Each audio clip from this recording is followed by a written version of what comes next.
What is up, you guys? How we all doing today? If it is your first time dancing with me, welcome to my space. My name is Deanna Leggett.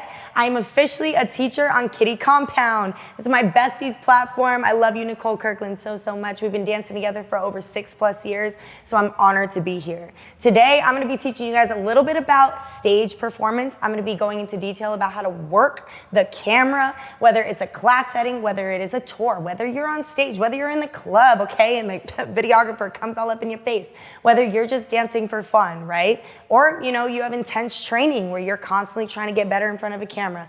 That is what I'm here to teach you guys today. So with that being said, get your water, get ready, get in a little bevel, and let's get started.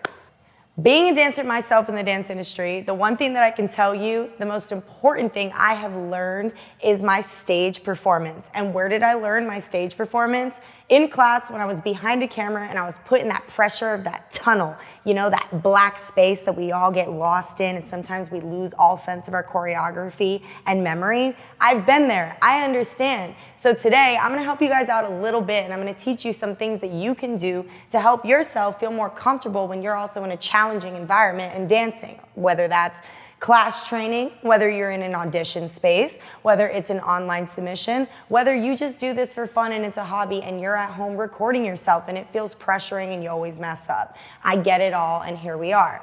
So I'm gonna give you a few tips. Step 1, eye contact. Eye contact. Eye contact is so important. We speak a different language through our eyes, right? So whether I'm on a stage or I'm in class and I'm in my vulnerable element, my eyes tell a whole story outside of my body, okay? So tip number 1 is eye contact is so important. Some of us have trouble with keeping eye contact or even simply making eye contact when we are in front of a camera, whether that's a solo or a trio or a duet or any reason at all that you're in front of a camera. I know it happens, right? So some tips that you guys can do, or some tools that you can challenge yourself, okay, is one thing that I learned to do when I am having a hard time, when the choreography is just so challenging, oh, I feel it, I tend to look past the camera.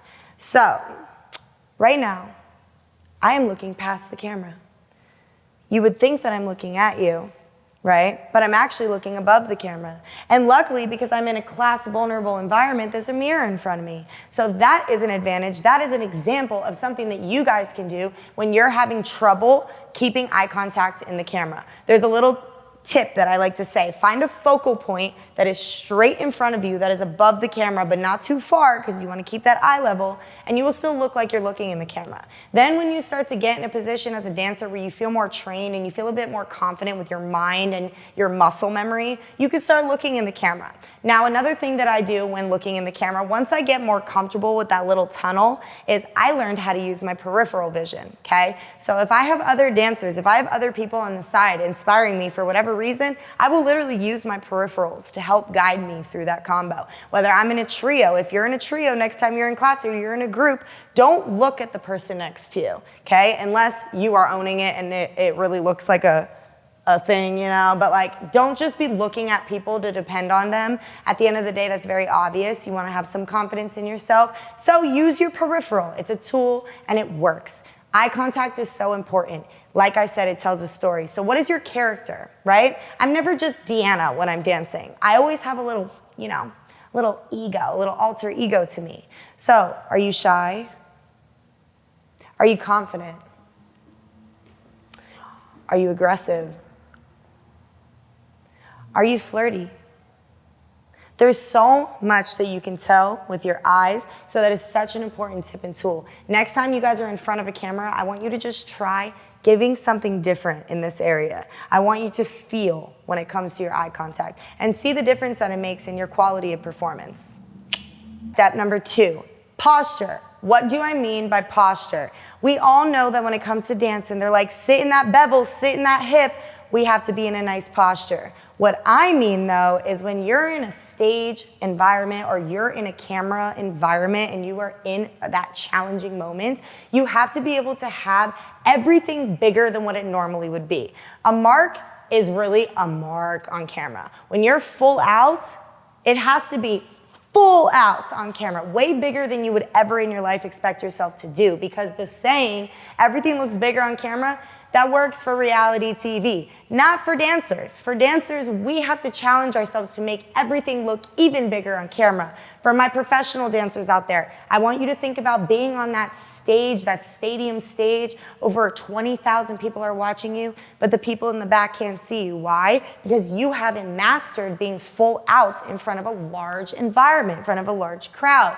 So when being in a class environment or simply just challenging yourself in front of a camera, I want you to push your boundaries. I want you to push your muscles memory into other areas that you don't normally go. And I want you to try to be extra big. And when you have a slow moment, I want you to be extra slow. And when you have to sit in that bevel, I want you to sit in that bevel. And I want you to sit in that hip. And I want you to dip when you have to dip, okay?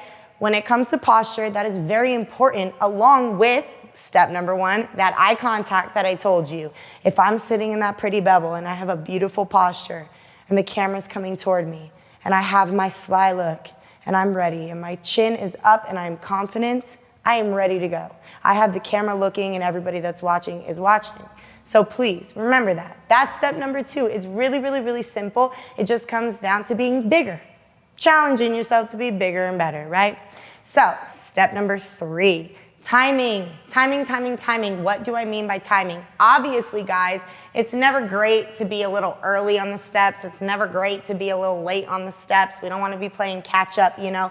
I obviously know that we all understand being in good timing of the choreography is important, but there are things that you can leverage and learn as a dancer when you're in front of a camera, like certain angles, for example. What I mean by timing.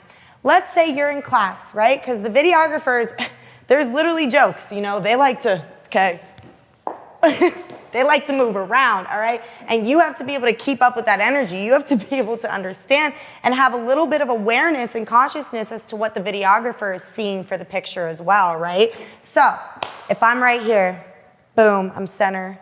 I'm giving you all that eye contact. I'm giving you all this posture. The videographer starts zooming in. Don't just stand there. Give him something, right? He starts to move this way.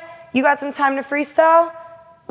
Give him an angle, okay? There is a little term called a parallax where it almost looks like when a camera is going opposite to you, it creates this motion where it looks like you both are warping in motion at the same time. It's something as a dancer I've learned from doing many times, just learning by being in class over and over and over again and challenging myself. I used to be really nervous in front of the camera, you guys, and I still to this day get like that. I have to like beat my chest and like breathe through it, okay? So we're so human, we all go through it, but there's certain things that I learned that were almost just logical tools to get me out of my emotions and nerves a little bit, and it made me a better performer. So angles are so important. Play around with your angles. When a camera is there, give it there. Look away for a second. Come right back. Surprise them with a level. Go low. Give them a line. Give them something full out. Whatever you got to do. But when you're looking at the camera, you want to give, what did I say?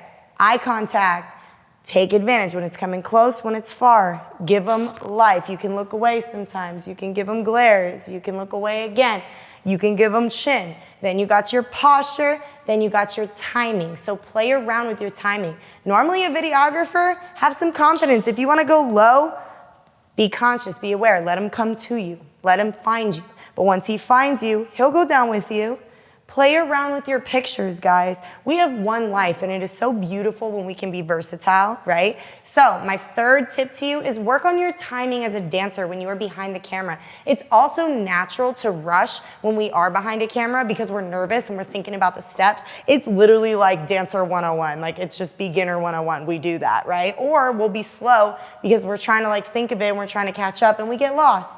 Being behind a camera can be nerve-wracking and it can mess up your timing. So just a tip, some tools you could take with you, and we're gonna move on to the fourth step, which is the most important one in my eyes, and that is intention.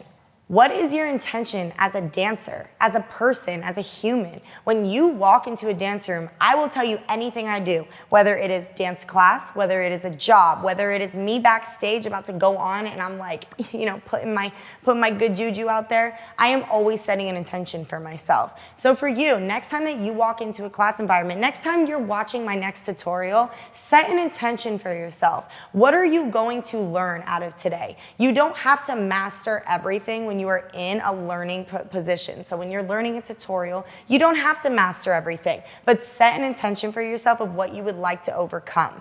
Do you have a form of release? Is it spiritual for you? Is it emotional for you? Is this your hobby? Is this your career? Like, does this mean everything to you and more? If it is a word, if it is an emotion, set the intention, and I promise you next time you are in an environment where you are filming behind a camera, you will feel that character so much more because every ounce of your movement has an intention now. Okay, so that is my fourth most important tip when it comes to stage performance quality and as well as being behind a camera.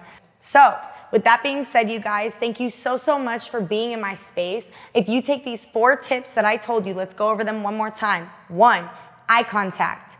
2, posture. 3, timing. 4, intention. Take these 4 tips to this lesson that I taught you today, and next time that you're in your dance space, I promise you will feel such a difference, even if you take them one at a time, guys. So with that being said, thank you so much for being in my space today. Make sure you guys keep up with Kitty Compound. We have amazing teachers online right now, and I'll see you guys at the next one.